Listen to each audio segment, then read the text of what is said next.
Fake News de Libération, les décodeurs du monde, l'AFP Factuel. Ils sont des dizaines et des dizaines à défendre le politiquement correct au sein d'entités gavées d'argent public, de votre argent. Et nous, sur Immédiat, nous sommes une toute petite équipe pour démonter les mensonges du système. Nous avons besoin de vous. Aidez TV Liberté.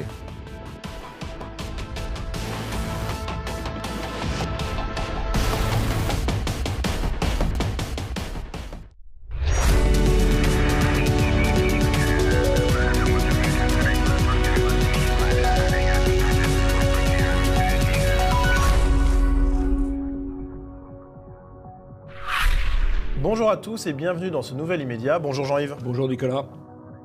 Grand remplacement, débat interdit. Après l'attentat de Christchurch, les répercussions ont été énormes dans le monde médiatique français. Le grand remplacement ne semble pouvoir être évoqué que pour le nier. Marche pour le climat, dérèglement médiatique.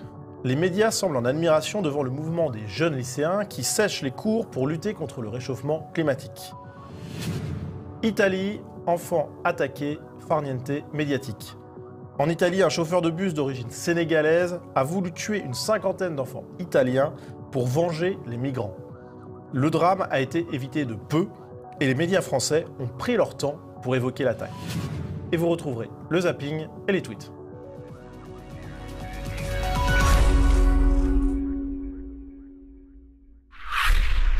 L'attentat de Christchurch a fait des dizaines de victimes. Il a été perpétré par un Australien se réclamant de la lutte contre le grand remplacement. Et avant d'étudier l'interdit médiatique autour de ce débat du grand remplacement, eh bien, notons qu'il est désormais autorisé de faire des amalgames pour les médias français. Et pourtant, il y a quelques temps encore, c'était pas l'actualité. On va le voir tout de suite. J'ai l'impression qu'on a plutôt affaire à un déséquilibré, ça c'est une certitude, façon German Wings ou façon Thury d'Orlando, type qui était ultra mal dans sa peau, qui n'arrivait pas à se trouver et qui d'un coup se dit si je suis malheureux, il n'y a pas de raison que la terre entière soit pas malheureuse avec moi, et tous ces gens qui sont heureux sur la promenade des Anglais, je n'ai pas envie qu'ils le soient, et ils préméditent, et je ne vois pas Daesh là-dedans et je vois pas l'État islamique, très franchement. Mais là, tout est différent, pas de déséquilibre à l'horizon, on a bien affaire à un individu d'extrême droite. Il est 20h, bonsoir à tous. Voici les titres de l'actualité de ce vendredi. À la une, le terrorisme d'extrême droite fait 49 morts en Nouvelle-Zélande. La dépêche de l'AFP, reprise ici par l'Obs, est titrée « Attaque terroriste contre deux mosquées ». On voit bien qu'il n'y a donc pas de déséquilibre là-dedans, c'est une attaque terroriste immédiatement. Et puis on a bien le tireur est un terroriste d'extrême droite australien. Et la droite française est pointée du doigt. Pourquoi ? Eh bien parce que le tireur a fait un séjour en France avant son attentat. La une du Parisien est très claire. Tout a commencé en France. Et puis Éric Nolot, le chroniqueur, déclare sur Twitter « Le tueur des mosquées est allé en France charger son arme avec les balles du grand remplacement ». Aude Lancelin, journaliste aux médias, déclare sur Twitter « Le tueur de Christchurch se revendique de Renaud Camus ». Alors, on a également un édito de Libération sous la plume de Laurent Geoffrin, intitulé « Fanatisme identitaire », dans lequel le journaliste déclare « Nul ne fera l'amalgame. Pourtant, comment ne pas être frappé par le titre même du manifeste, le grand remplacement ?»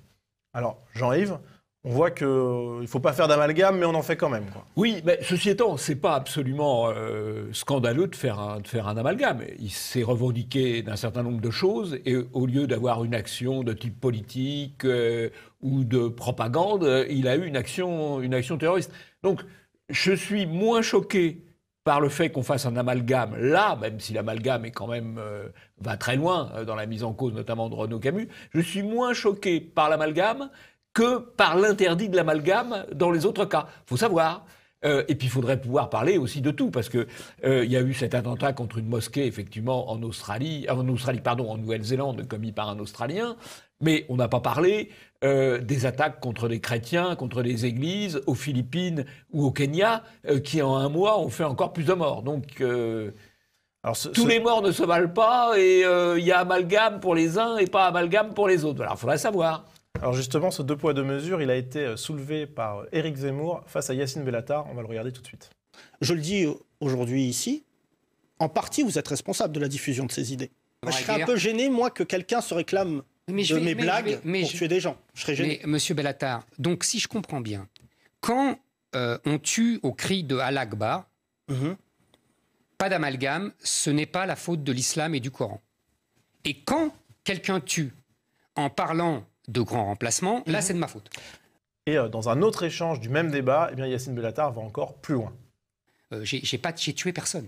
Je n'ai volé personne. Mais vous avez fait tuer 50 personnes. Pas du tout, je n'ai pas fait tuer 50 personnes. Ça, je pourrais vous attaquer pour diffamation. Oui. Vous m'accusez d'être responsable de la mort de 50 personnes. Donc vous accusez le Coran d'être responsable de milliers de morts chrétiens. Mais non. Bravo Éric, bravo Zemmour, voilà, il est combatif là. Bellatar, il est dans les cordes. Effectivement, on voit que le deux poids, deux mesures est assez clair. Là, c'est petit poids et gros poids, si je puis dire. Alors, une autre retombée de cet attentat en France, eh bien, c'est l'interdiction de parler du grand remplacement, sauf pour le nier, évidemment. En effet, le titre du manifeste laissé par le tireur est sans équivoque, puisque c'est intitulé en français « Le grand remplacement ». Donc, tous les regards se sont tournés vers Renaud Camus, qui a été sommé de s'expliquer, notamment bien auprès de l'AFP. Renaud Camus dénonce un geste terroriste épouvantable. Alors on a vite compris que le grand remplacement c'était un sujet très sulfureux. Il y a quelques médias qui ont quand même essayé de s'y intéresser, par exemple RTL, Christchurch, qu'est-ce que le grand remplacement, l'obsession du terroriste? Et puis également les décodeurs qui vont d'un article de désinformation, la théorie du grand remplacement de l'écrivain Renaud Camus aux attentats en Nouvelle-Zélande. Dans cet article, eh bien, on apprend que le grand remplacement est un supposé constat sans preuve, et que les chiffres contredisent l'essentiel de la thèse.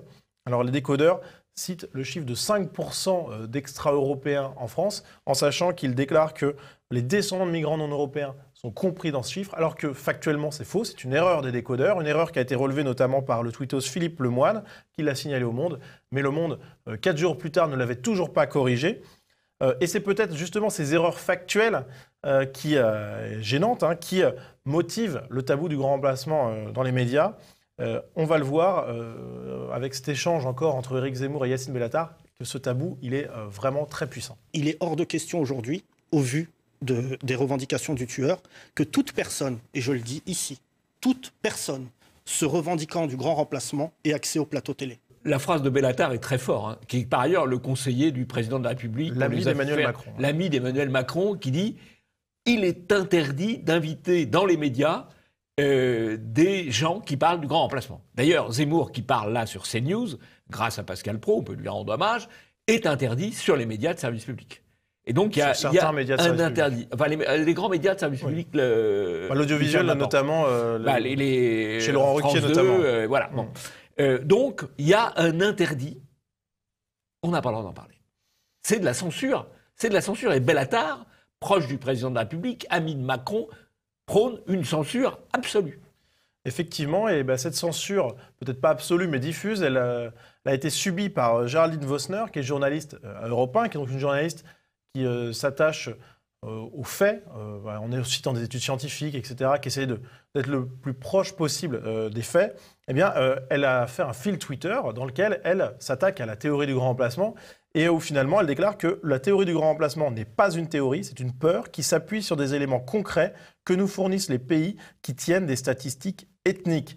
Et elle ajoute « Le remplacement de population n'a rien de fantasmatique, il est advenu dans maintes villes des USA ou du Canada. » Et elle ajoute « En France, on ne débat pas, rien, on préfère nier les taux de natalité plus élevés de population halogène au motif que la République serait capable d'intégrer chacun dans son grand creuset laïque et républicain. » Alors c'est une prise de position forte qui a suscité des réactions, plusieurs centaines de réactions outrées sur Twitter.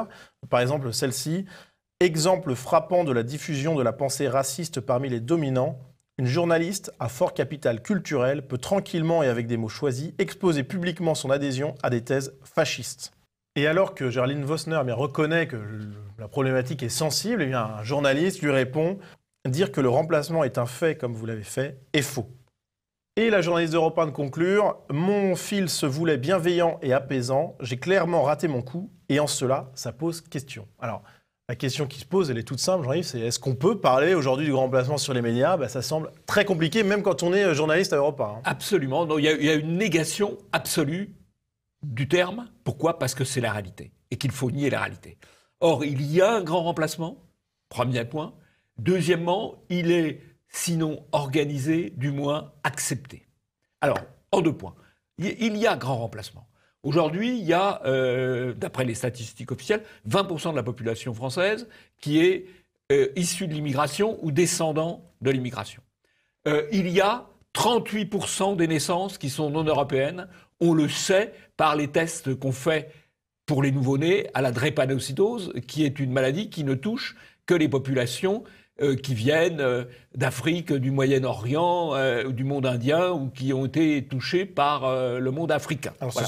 ce sont des chiffres approximatifs, voilà, mais qui donnent un ordre de grandeur réaliste. Ce sont des chiffres qui donnent un ordre de grandeur, oui. Puisqu'il y avait 20% de dépistage en 2001 et qu'il y a 38% maintenant, ce qui prouve l'amplification du phénomène.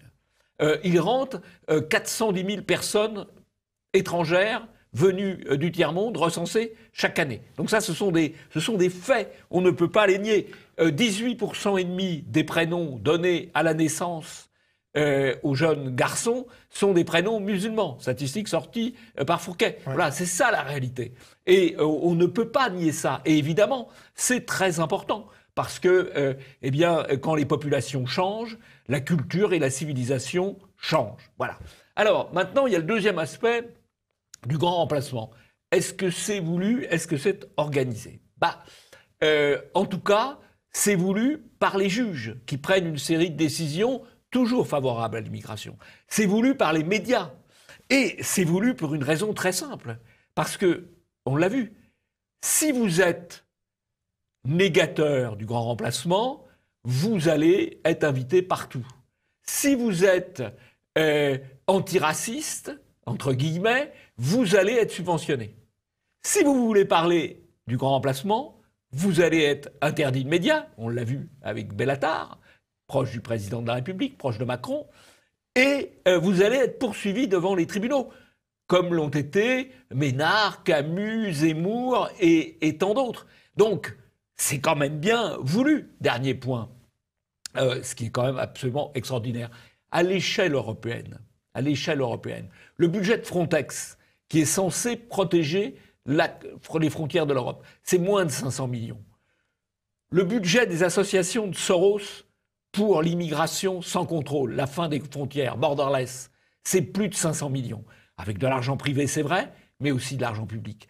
Quand vous voyez que l'argent va vers ceux qui veulent supprimer les frontières et que beaucoup plus que vers ceux qui veulent les protéger, c'est bien qu'il y a une volonté derrière.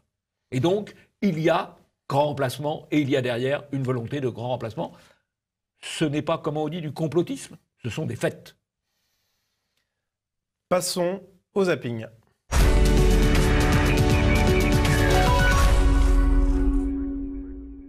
C'est que dans la sphère médiatique, il n'y a quasiment pas, dans cette sphère-là, de journalistes qui votent pour Marine Le Pen.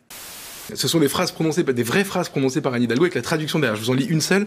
La perception de la propreté à Paris se fonde en négatif sur des constats relatifs à la malpropreté. Et donc ils ont traduit par Paris est sale. Quelle est la raison de ces violences? Quel est le vrai responsable de cela? Le pouvoir, son entêtement. Quand il y a un divorce très profond entre un pays profond, justement, et le pouvoir, on crée des vraies respirations démocratiques. On en a, même dans la Ve République, dissolution de l'Assemblée, changement de gouvernement, démission du président, référendum, tout ce que vous voulez. À chaque fois qu'on fait des sondages parmi les journalistes, on a massivement, si vous voulez, les mêmes opinions. On ne peut pas le nier. Il y a des tribunaux de la charia en Angleterre et il y a des polices de la charia dans des quartiers de Londres. De Londres. Il y a des polices de la charia en France. Où ça? Oui, factice. Où ça? C'est-à-dire que c'est non dit. Mais vous allez dans d'innombrables quartiers. Oui. Il y a des gens qui font la police pendant le ramadan. Avec écrit charia. Non, justement, c'est la différence avec l'Angleterre. On est plus hypocrite qu'en Angleterre. Mais c'est le fait est le même. Il y a des gens qui sont menacés parce qu'ils veulent manger ou boire dans de nombreux quartiers pendant le ramadan. Vous n'avez pas de questions? Oui, non, mais vous avez fait le lien ou pas? Vous avez fait le lien. 70% de la population en prison est musulmane. Oui, alors même j'ai envie... Oui, alors ça c'est un fait simple. Ça vous va ça? Je vais vous répondre différemment. Les statistiques, vous les avez d'où? Statistiques, rapport parlementaire. Vous avez raison. Beaucoup de gens en prison, malheureusement, sont issus, sont des Français d'origine étrangère. Mais c'est de la petite délinquance. Aujourd'hui, je vous invite à regarder Faites entrer l'accusé, il est rarement question d'arabe ou noir. Elle étudiait l'anthropologie à l'université d'Aix-Marseille. Colère et incompréhension après la mort de Marie Bélène, jeune femme de 21 ans, tuée dimanche soir à la sortie du métro, poignardée par un homme en fuite et non identifié qui en voulait, semble-t-il, à son téléphone. Parce qu'il y a les Français de souche qui ont fait le pays depuis 1000 ans, et puis il y a nous, Yacine Bellatar, c'est-à-dire des Français de branche. On vient en raccro, on se raccroche à eux, parce qu'on est là grâce à eux. On est là, on profite de la gloire de ce pays, de la grandeur de ce pays, de la richesse de ce pays. De la richesse de ce pays. On était misérables, Yacine Bellatar, vous et moi, il y a quelques siècles, avant que la France n'arrive. On mangeait des nèfles. Non, oui, monsieur Bellatar, c'est grâce à la non. France qu'on vit comme ça. Ça veut dire donc que c'est la démographie qui fait la loi. Vous êtes en train de me dire que, comme un jour, vous serez 10 millions, 20 millions, là, vous pourrez changer la France 40. et islamiser la France. Le grand remplacement, est-ce que ce sont des théories qui existent au Rassemblement national, le grand remplacement? Non mais d'abord, je ne sais pas, je ne connais pas cette théorie du grand remplacement. Dans ces quartiers où moi j'ai grandi, il n'y a quasiment plus de juifs, qu'il n'y a quasiment plus de chrétiens. Vrai. Mais si c'est vrai. C'est pas vrai. Ils ont été chassés par quoi? Chassés, vous vous rendez compte? Chassés, oui, chassés. Mais vous parlez... Ils sont enfuis. J'ai vu sur TF1 un magnifique fast-checking, comme on dit aujourd'hui. C'est ridicule pour la grande chaîne TF1. Ils se sont permis de dire qu'il y avait des juifs en Seine-Saint-Denis dans les écoles publiques. Ils en ont trouvé 4. C'est phénoménal. Est-ce que vous connaissez la théorie du grand remplacement? Je pense que c'est un slogan, le grand remplacement. Par contre, un slogan. Moi je veux dire, par contre, je connais la réalité d'un certain nombre de. Oui, c'est un slogan. Oui, dans un certain nombre de quartiers aujourd'hui, il y a le pourcentage de migrants et de il y a une descendants substitution de population, l'immigration, qui a transformé, oui, le visage d'un certain nombre de quartiers en France. C'est une réalité aujourd'hui. Oui, personne ne le nie. Et vous savez ce que disait le général de Gaulle? Il disait, je vous ai compris. Non, il a dit ça aussi. Qu'il y ait des Français jaunes, noirs, mais il faut qu'ils soient en minorité, car nous sommes avant tout un peuple de race blanche, de religion chrétienne et de confession et de culture gréco-romaine. Oui, il a dit ça quand? La France, c'est ça. Vous m'avez posé une question. Il a dit ça quand? quand? La France, c'est la phrase du général de Gaulle. Mais non. C'est tout. Mais non. Bah, d'abord, un petit coup de chapeau à Pro, quand même, qui a organisé un débat où il y avait au moins un tenant, si j'ose dire, du grand remplacement, parce que le débat Bellatar-Zemmour, il a fait le job comme il le fait souvent. Alors, c'est d'ailleurs intéressant de voir que Zemmour insiste beaucoup sur la démographie, à juste titre, puisque la démographie, ce sont les hommes, et ce sont les hommes qui font les cultures, qui font les civilisations, qui font l'histoire. Et quand il dit, les musulmans sont... Quand Zemmour dit les musulmans deviennent 10, 15, 20%, Bellatar lui rajoute 40%. 40%. C'est 40 millions. 40 millions. 40 millions, ouais. 40 millions. Bon. Alors, c'est pas encore le cas. Mais enfin, 40 millions sera plus que 40%. Ça sera plus que 40%, mais c'est bien l'objectif. Donc, on voit que là, le dragon montre le bout de la queue. Alors, il y a une autre chose, moi, que m'inspire le débat Bellatar-Zemmour, c'est que c'est un débat sur le thème « Qu'est-ce qu'être français ?» Et pour ce débat, il n'y a pas de Français de souche. On aurait pu imaginer un débat entre deux Français de souche ou un débat entre un Français de souche et un Français de branche. Il y a deux Français de branche, c'est l'expression que Zemmour utilise pour Bellatar et pour lui.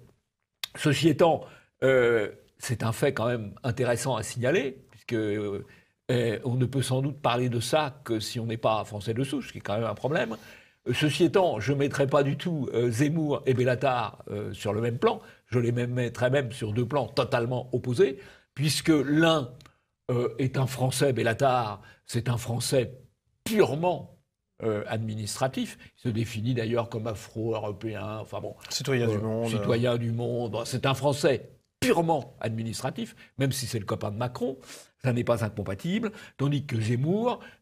c'est un Français par la culture, par le sentiment, par l'affect, par la civilisation. Donc je ne les mets pas du tout sur le même plan, même si à un moment donné, Zemmour utilise le même terme pour les définir.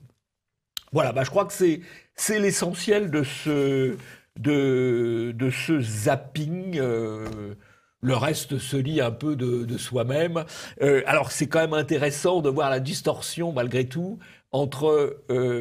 les faits et ce qu'osent dire ou non les hommes politiques. Voilà. Mais les faits finissent toujours par l'emporter. Passons au deuxième sujet, marche pour le climat, dérèglement médiatique.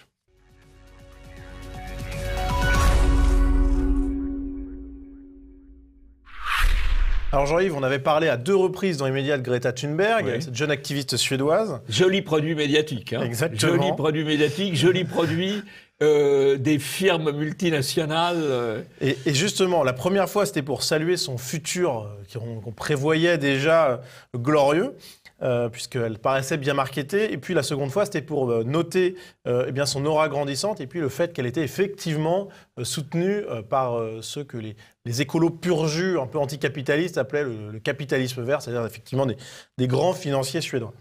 Eh bien, elle est de retour dans l'actualité, puisque son mouvement de grève pour alerter les pouvoirs publics sur le dérèglement climatique, n'est-ce pas, eh bien, a fait des émules. C'est d'ailleurs extraordinaire. Imaginez qu'on va changer le climat, qui est une machine d'une complexité extraordinaire, par des grèves de lycéens.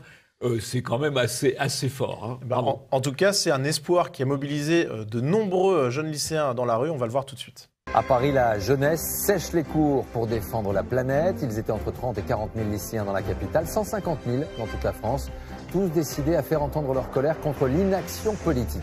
Et le moins que l'on puisse dire, eh bien, c'est que la mobilisation des jeunes a été traitée de manière très différente de celle des Gilets jaunes. On n'a pas été habitué à tant de mansuétude de la part des médias.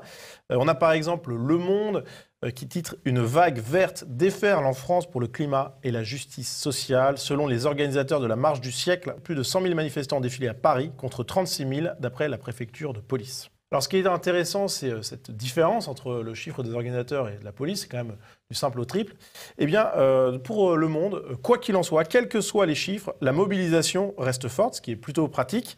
Et l'article conclut en plus que tout s'est passé dans une ambiance calme et joyeuse, une mobilisation pacifique qui contrastait avec la 18e journée de mobilisation des Gilets jaunes, marquée par des violences et des incendies. Alors cette mobilisation, elle a également été immense selon CNews. La foule est immense, l'objectif de mobilisation est largement atteint. Pour Libération, eh bien, le pari était également réussi. Et puis après la marche, eh bien, Le Monde n'est pas redescendu de son petit nuage. Après la marche du siècle pour le climat, beaucoup de contestataires veulent des actes. Et bien, le média décrit la marche comme historique, un succès, une prouesse, une réussite. Pour France 2, même constat avec en plus une pincée d'internationalisme. La jeunesse lycéenne et étudiante s'est mobilisée dans plusieurs villes du monde afin d'exprimer son impatience face à l'incapacité des politiques à réagir concrètement. Pour Le Figaro, eh bien, c'était une mobilisation mondiale des jeunes pour le climat qui a réuni des jeunes dans plus de 100 pays dans le monde entier. Et dans un autre article sur cette portée mondiale de la grève, eh bien, les journalistes notent que le mouvement est né en Suède à l'initiative de Greta Thunberg et eh bien, donne la parole à un jeune qui déclare « Nous ne voulons pas récupérer une planète minée par les générations précédentes. Nous, les jeunes, nous avons décidé d'agir nous-mêmes pour notre avenir. » Jean-Yves, on voit donc qu'il y a un regard médiatique assez particulier. Extrêmement favorable. D'ailleurs, ce qui est assez drôle, c'est que c'était une manifestation censée contester le gouvernement et qu'il y avait plusieurs ministres qui participaient. Et Brune Poirson et Attal. Alors, ça pose déjà une première question. Effectivement, les médias sont très favorables à cette manifestation. Je crois qu'ils y voient un biais jeuniste et un biais mondialiste. Et je crois que derrière toutes ces manifestations, il faut voir qu'il y a essentiellement une gigantesque opération de propagande. Une gigantesque opération de propagande avec le fait que, comme il s'agit d'un problème planétaire, eh bien, apparemment, ça justifie le mondialisme, et donc on le met en avant pour ça, qu'ensuite, ça détourne des vrais problèmes.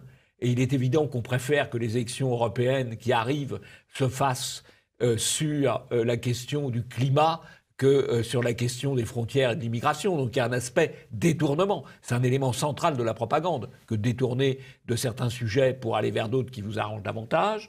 Et puis, honnêtement, il n'y a pas de résultat visible possible à supposer que ce soit le bon diagnostic à horizon de moins de 20 ans ou 30 ans. Donc tout ça est assez largement illusoire.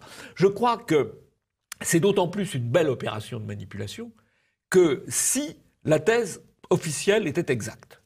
Admettons que la thèse officielle soit exacte et que le réchauffement climatique soit due au rejet d'effets carbonés, de produits carbonés dans l'atmosphère.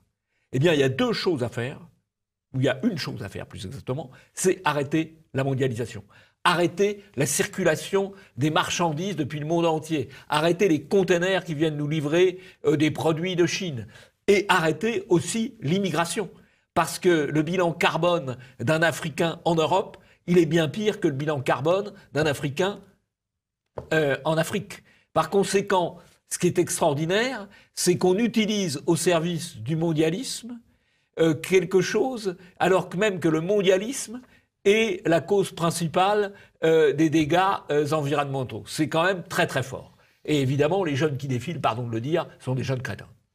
Ils sont peut-être pas crétins, c'est qu'ils suivent la norme officielle. Ils suivent la propagande. C'est vrai que je suis un peu sévère, puisque j'en connais qui le font avec de bonnes intentions, mais ils sont manipulés. Oui, voilà. C'est surtout que l'écologie, l'environnement, à la base, c'est quand même quelque chose de plutôt noble. Oui, mais l'environnement, il ne faut pas ramener la question de l'environnement à la question du climat. C'est deux choses qui méritent d'être tout à fait distinguées. En tout cas, effectivement, ce sont peut-être des jeunes qui devront peut-être se former un petit peu plus sur les tenants et les aboutissants. Développer un peu l'esprit critique, ça fait jamais de mal. Voilà.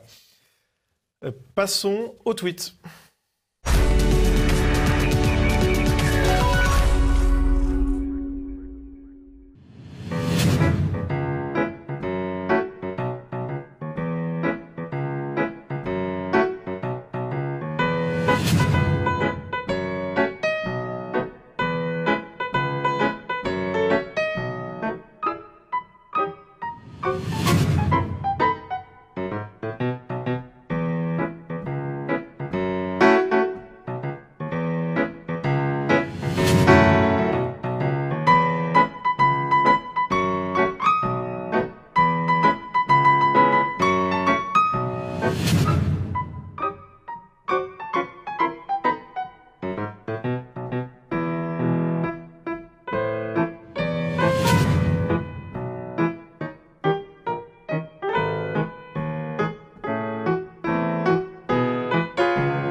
D'abord, la mairie de Bordeaux fait dans la propagande féministe, comme la RATP, comme la SNCF l'ont fait et d'autres organisations. C'est évidemment l'homme blanc qui harcèle toutes les jeunes femmes qui prennent le métro, qui sortent des quartiers les plus calmes, savent très bien que c'est tout à fait la réalité. On est vraiment dans la société là de propagande. Comme on est dans la société de propagande avec l'organisation du débat narcissique d'Emmanuel Macron autour de 80 intellectuels légitimes. C'est le président de la République qui fixe les intellectuels légitimes. Il faut dire que parmi les intellectuels légitimes, il y en a un qui est formidable, c'est le pseudo-sociologue Vivorca, qui avait expliqué que le sigle, le A dans un rond, c'est-à-dire le sigle anarchiste, était typiquement un site d'extrême droite. Ça, c'est un intellectuel tout à fait légitime. Il est juste derrière le président de la République. Ça, c'est très parlant, finalement. C'est plutôt sympa comme image.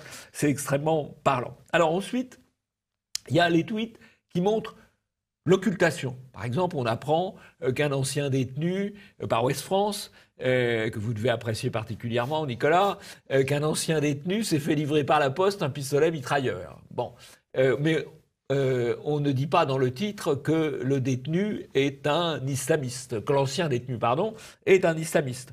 De même, on a passé un peu sous silence les menaces d'Erdogan sur les Australiens et les Néo-Zélandais, à qui il promet de repartir dans un cercueil s'ils sont critiques vis-à-vis de l'islam. Ça, on n'en a pas non plus trop parlé.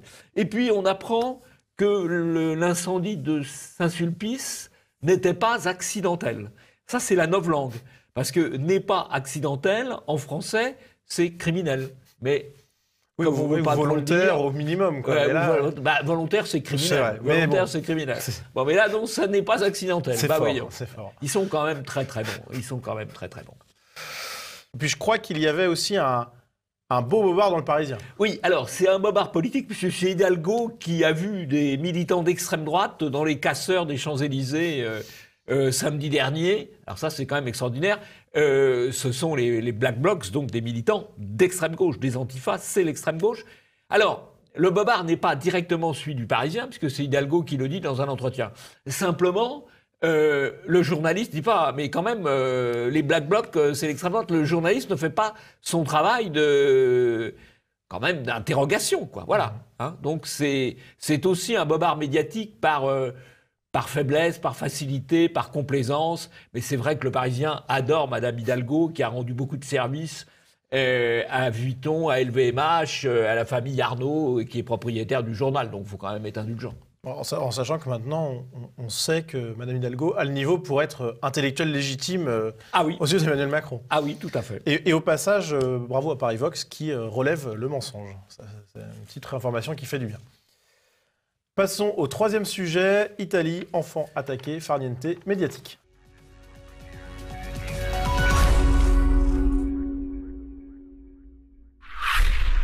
C'est un acte terrible qui aurait pu avoir des conséquences dramatiques. Un chauffeur de bus scolaire d'origine sénégalaise a voulu tuer une cinquantaine d'enfants qui étaient dans son bus au nom de la défense des migrants morts en Méditerranée.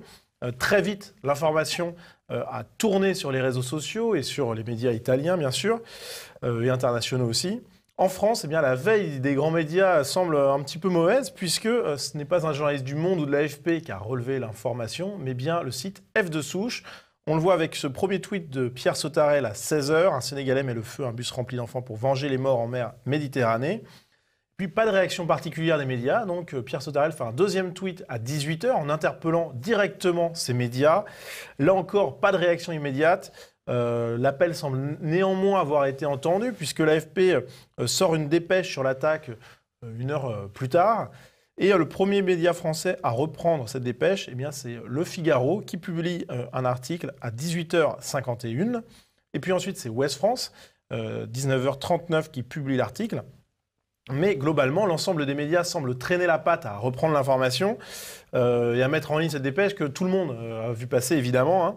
Un exemple avec BFM qui ne publie cet article qu'à 21h45. Alors, de nombreux médias attendront même le lendemain pour évoquer l'information, comme par exemple Europe 1 ou le prestigieux journal Le Monde.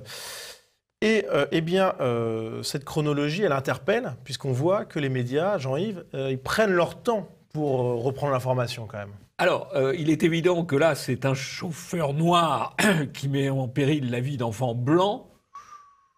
On prend son temps, comme vous dites justement, on traîne la patte et on minimise, parce que la majorité des titres ne disent pas la réalité des faits. Il est évident que dans le cas contraire, quand on peut suspecter de racisme un acte, alors là, c'est la rapidité et l'amplification, y compris quand c'est bidon.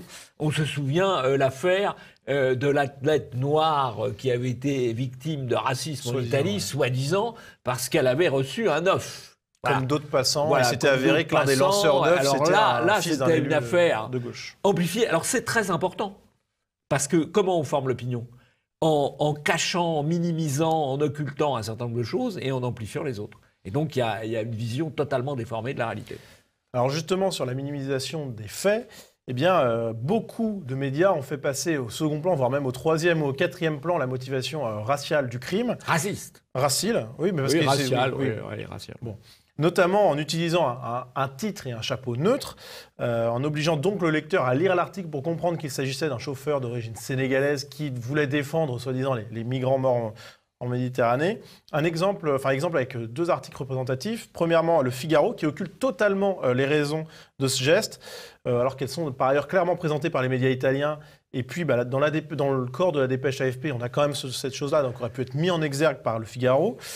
Le titre, personne ne sortira d'ici vivant, tragédie évitée. Et le chapeau, le chauffeur a incendié son bus pour des raisons encore confuses.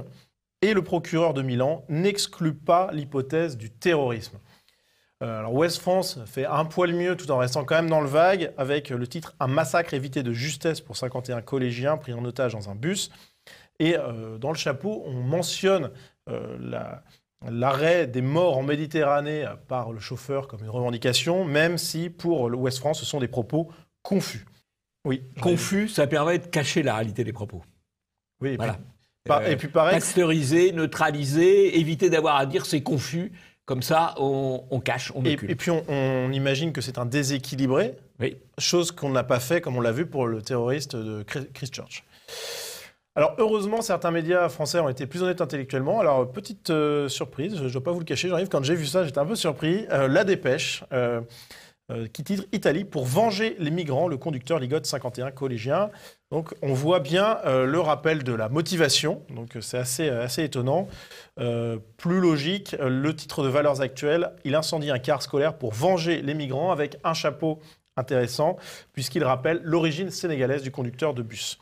Et puis, de manière plus étonnante, mais ça m'a paru intéressant de vous le présenter, Jean-Yves, et de le présenter aux téléspectateurs, bien un article du site jean-marc-morandini.com, titré « Milan, un homme prend en otage 51 collégiens dans un bus pour dénoncer le sort des migrants ». Alors, si j'ai choisi cet article, c'est parce que, à mon avis, il symbolise un point de l'affaire qui est intéressant à noter, puisque Jean-Marc Morandini ne fait pas du tout dans le compassionnel ou dans l'idéologique, il est là pour faire du clic sur son site. Et donc, il utilise un titre qui, selon lui, attire le plus les lecteurs. Et qui peut attirer les lecteurs de toute sensibilité idéologique. Par ailleurs. Ceux qui vont être plutôt des défenseurs de l'identité et ceux qui vont être plutôt des défenseurs d'une Europe sans frontières. C'est assez habile. Il ne fait pas dans l'idéologie. C'est assez habile. Oui, aussi, c'est vrai. Et en tout cas, ce qui est intéressant, c'est que le fait que le criminel cherche à venger les migrants, c'est non seulement une information de premier plan pour comprendre l'acte, mais c'est aussi une information qui semble attirer le clic des lecteurs. Mais c'est un choix qui n'a pas été fait par les grands médias qui, par ailleurs, pourtant, cherchent malgré tout le trafic maximum sur leur site. Donc il y a une double occultation idéologique. On est prêt à sacrifier le clic au nom de l'idéologie. Absolument, absolument. On est prêt à sacrifier l'audimat. D'ailleurs, on l'a vu aussi avec le renvoi des gens qui faisaient beaucoup de vues sur les grands médias, comme Zemmour, par exemple. On n'hésite pas. L'idéologie prime sur l'audimat. Donc c'est quand même étonnant. Alors sur ce traitement, sur cette minimisation de l'acte en lui-même, Jean-Yves, est-ce qu'on peut redire quelque chose dessus ? C'est un classique de la désinformation, c'est l'occultation, c'est la minoration. Et c'est presque ce qui est le pire. Alors, ça va être la fin de cette émission. Jean-Yves, est-ce que vous avez un coup de chapeau ? J'ai un coup de chapeau, comme assez souvent, il faut bien le dire, pour le nouveau numéro de la revue Éléments, toujours très, très intéressant, très agréable à lire. Ce n'est pas une revue qui tombe des mains, c'est une revue qu'on lit avec plaisir. Alors, il y a une grande interview d'Étienne Chouard, qui est quand même quelqu'un qui a beaucoup compté pour inspirer le référendum d'initiative citoyenne chez les Gilets jaunes. On a un dossier sur les 36 familles du populisme. Il y en a vraiment pour tout le monde, bon ça va. Moi je suis classé parmi les populistes identitaires, donc je pense qu'ils ne se sont pas trop trompés.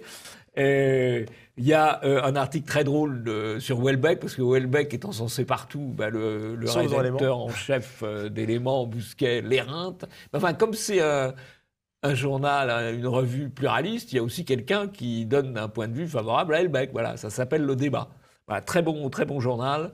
Et en parlant de débat, vous êtes dans ce numéro également. Je suis aussi dans ce numéro, effectivement, en débat avec Nikolov, l'altermondialiste Nikolov, à propos de l'Europe. Voilà. Je fais un peu votre pub. Et des élections. Oui, merci. Mais indépendamment de ça, je crois que c'est un numéro tout à fait intéressant, comme à peu près tous les numéros d'Éléments, il faut bien le dire. Bien, c'est la fin de cette émission. Merci à vous de l'avoir suivi. N'hésitez pas à nous envoyer à l'adresse mail qui s'affiche sur vos écrans votre retour, votre veille médiatique. Et Jean-Yves, à la semaine prochaine. À la semaine prochaine.